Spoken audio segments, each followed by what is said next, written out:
So your literacy task today is to write your final diary from the point of view of an evacuated child. And I want you to spend about 45 minutes on this, and you can either write it, I've attached some sheets on Seesaw, or you can type it. I'll leave that entirely up to you. So what have we learnt so far in this particular literacy unit over the last 2 weeks? Well, we've done a tremendous amount of work, and we've learnt the features of diaries. We've learnt that they are written in past tense. They include the thoughts and feelings of the person writing them.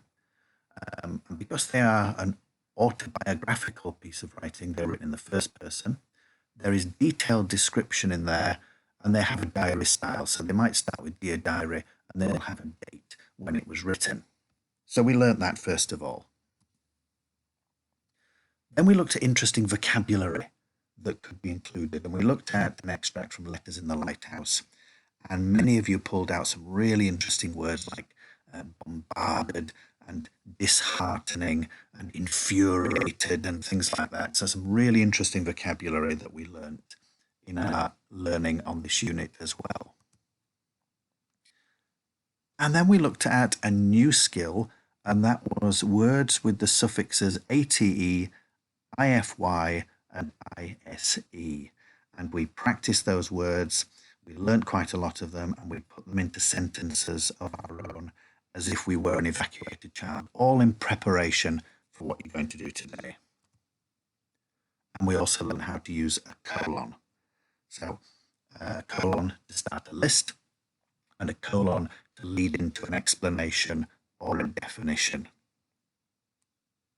So we've learnt a huge amount, lots of skills to prepare us for today.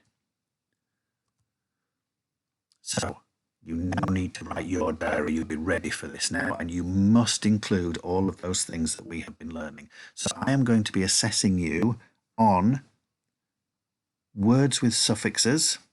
There's 3 suffixes that we have been looking at. So you must include words with those suffixes on. You don't have to put masses and masses of them in, as long as you put maybe an example of each one, and then I can see that you can use them correctly. And also I want to see an example of a colon.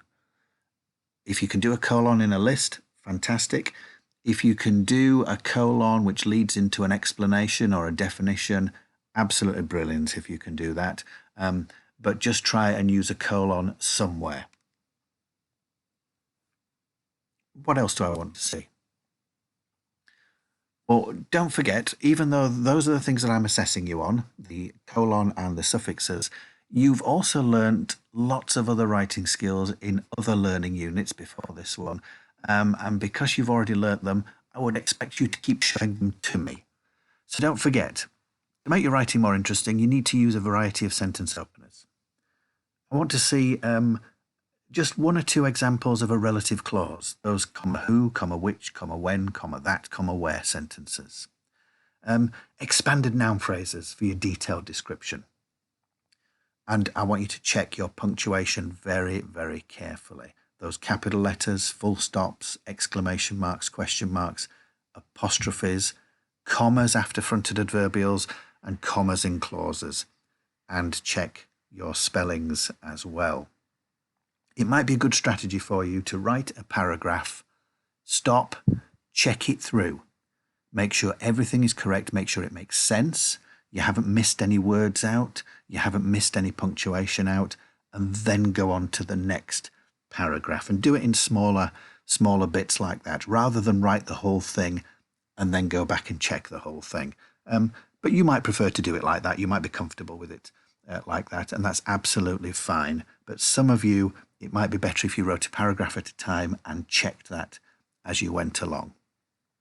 So I know that in Class O, we are very, very good with our final pieces of writing.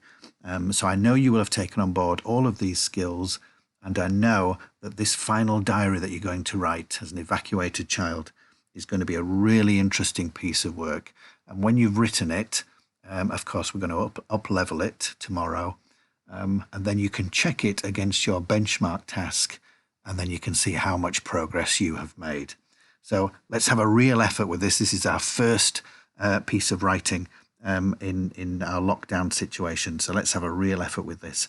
You're very good at this kind of thing, so I know you'll do really, really well.